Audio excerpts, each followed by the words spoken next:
एक गांव में विवेक नाम का एक लड़का रहता था। विवेक पढ़ाई में बहुत होशियार था और सब उसकी बुद्धि और तेज दिमाग की तारीफ करते थे। लेकिन विवेक की एक बड़ी कमजोरी थी। वह समय का सही उपयोग नहीं करता था।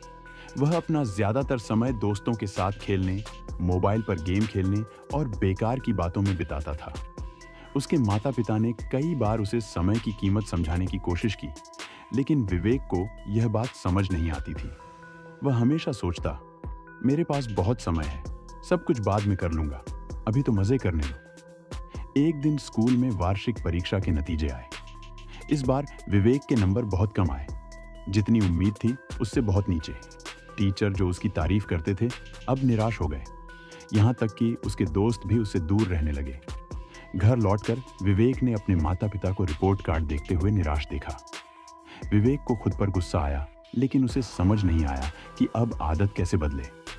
उस रात विवेक अपने दादाजी के पास गया, जो गांव के सबसे समझदार और सम्मानित बुजुर्ग थे। विवेक ने कहा, दादाजी, मैं समझ नहीं पा रहा कि मैं इस बार फेल कैसे हो गया, जबकि मैं एक अच्छा छात्र हूँ। दादाजी मुस्कुराए और बोले, बेटा, समस्या यह नहीं कि तुम अच्छे छात्र नहीं हो, समस्या यह है कि तुमने समय को हल्के में लिया। विवेक ने हैरानी से पूछा, लेकिन दादाजी, समय तो हमेशा होता है ना? दादाजी गंभीर होकर बोले, नहीं बेटा, समय नदी के बहते पानी जैसा है, जो बह गया वह कभी वापस नहीं आता। चलो मैं तुम्हें एक कहानी सुनाता हूँ। बहुत समय पहले राजा आदित्य नाम का एक शक्तिशाली राजा था। उसके पास बहुत धन दौलत, भव्य महल और ढेरों नौकर थे, लेकिन उसे भी समय बर्बाद करने की आदत थी। वह देर से उठता, दरबार की जगह दोस्तों के साथ समय बिताता और हर काम कल पर टाल देता।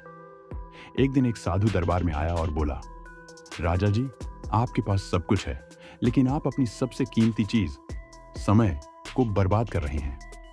राजा हंसते हुए बोला, मेरे पास बहुत समय है, मैं जब चाहूं तब कर सकता हूं। साधु ने चेतावनी दी, समय को हल्के में मत लो, ये सबसे बड़े राजाओं को भी बर्बाद कर सकता है। लेकिन राजा ने बात नहीं मानी। साल बीत गए, राजा बूढ़ा हो गया, स्वास्थ्य बिगड़ गया, सेना हारने लगी और जनता का विश्वास भी खत्म हो गया। उसे समझ आया कि उसने अपना समय बेकार चीजों में गंवा दिया है। वह साधु को ढूंढने निकला, लेकिन वह कहीं नहीं मिला। अब राजा को पश्चाताप हुआ, लेकिन बहुत देर हो चुकी थी। कहानी सुनकर विवेक सोच में पड़ गया। उसे पहली बार महसूस हुआ कि उसने कितना समय बर्बाद किया है। वह बोला, दादाजी, क्या मैं अब भी अपना जीवन बदल सकता हूं? दादाजी मुस्कुराकर बोले, बिल्कुल बेटा, समय का चक्कर कभी रुकता नहीं। अगर आज तुम सही उपयोग शुरू कर दो तो सफलता निश्चित है। और याद रखना, जो काम आज कर सकते हो उसे कल पर मत डालो। उस दिन के बाद विवेक ने संकल्प लिया कि वह समय का सही उपयोग करेगा। वह सुबह जल्दी उठने लगा, पढ़ाई पर ध्यान देने लगा और फालतू कामों से दूर रहने लगा।